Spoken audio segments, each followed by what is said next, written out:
Hola, en este video les voy a hablar sobre la reflexología. Comenzamos un poco antes de este enfoque. Hubo varias guerras antes de este movimiento. En 1922 se crea la URSS, convirtiéndose en una potencia mundial.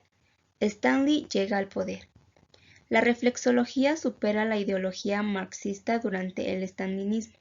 Durante el siglo XX, la psicología científica estaba en gran desarrollo, comenzando la creación de escuelas psicológicas.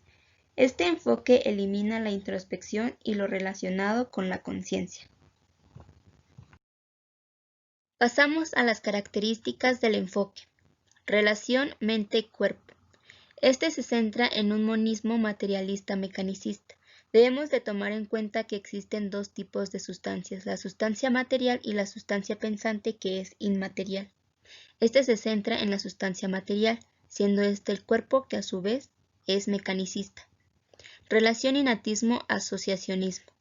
Se centra en el asociacionismo basado en el empirismo inglés, el cual quiere decir que toda conducta que se tiene se ha aprendido.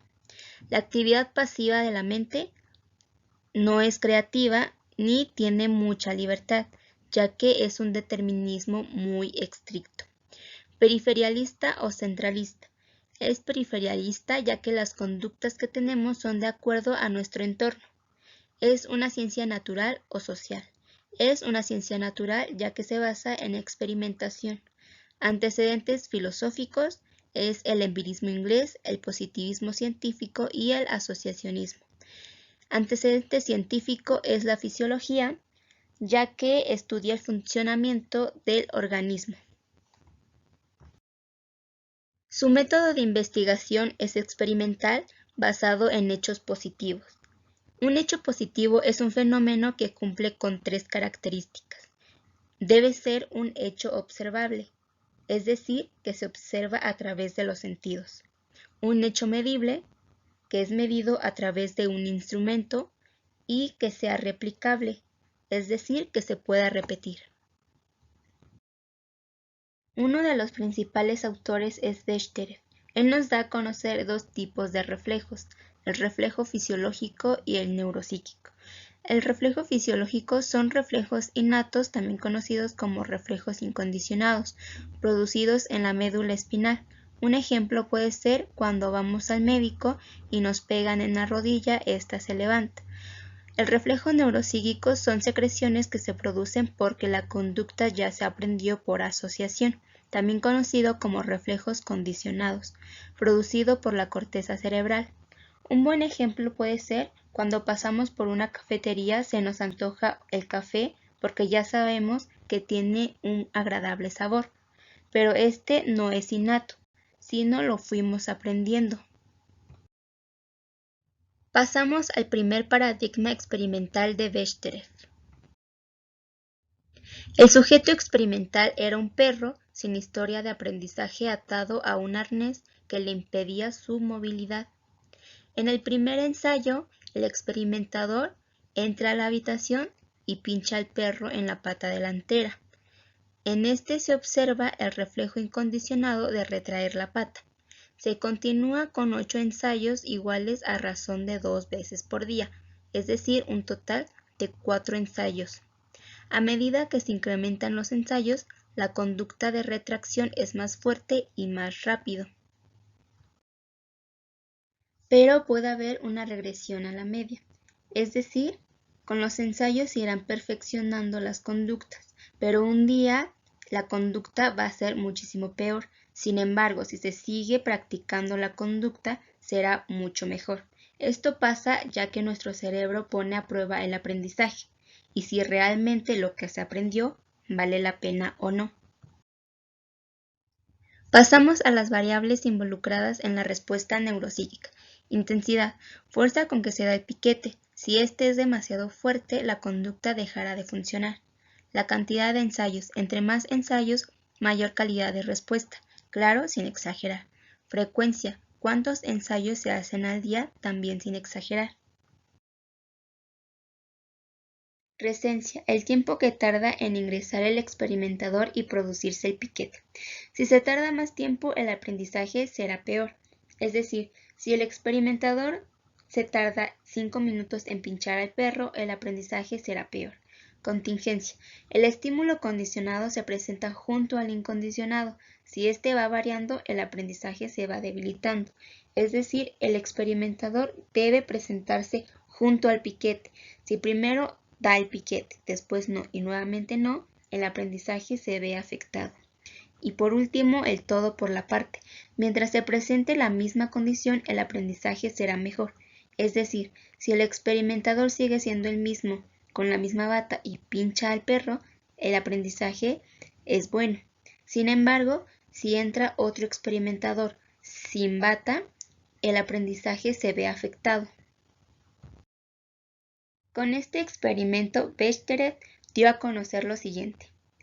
En una secreción fisiológica o un reflejo fisiológico hay un estímulo y una respuesta. Como en el ejemplo de la rodilla, el estímulo es el golpe y la respuesta es el movimiento. En una secreción neuropsíquica hay un estímulo y una respuesta, pero se asocia una facilitación o una inhibición. Es decir, en ciertas ocasiones el aprendizaje se ve facilitado, pero si variamos los elementos, el aprendizaje se ve debilitada o se inhibe. Por último, otra de sus aportaciones fue la reflexología colectiva, definiendo que nuestros reflejos funcionan de manera distinta cuando estamos solos que cuando estamos en un colectivo o con muchas personas. Un buen ejemplo puede ser durante un concierto, cuando las personas están emocionadas o gritando, toda esa emoción se nos transmite. O bien, otro ejemplo puede ser al momento de que una persona bosteza, ese bostezo se transmite hacia nosotros.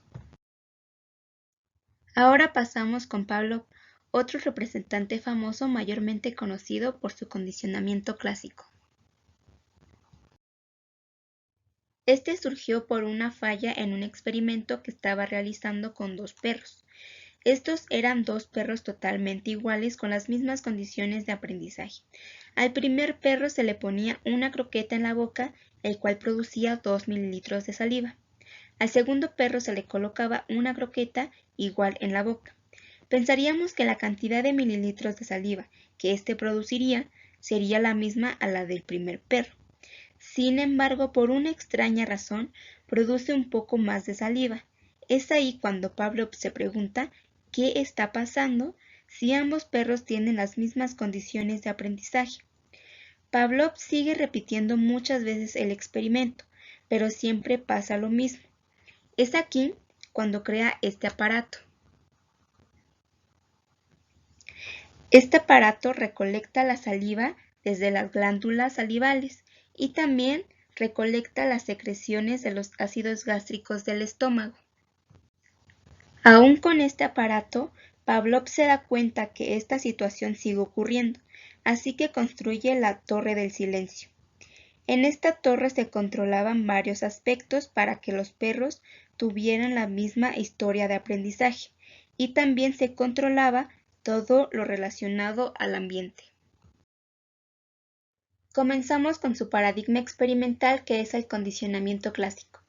Pavlov presenta un estímulo incondicionado al perro, el cual es la comida, poniéndole 1 gramo en la boca como un pedazo de carne.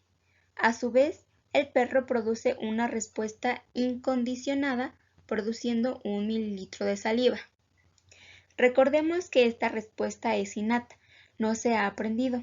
También debemos de tener en cuenta que lo que produce la salivación es la comida en la boca y no es el olor.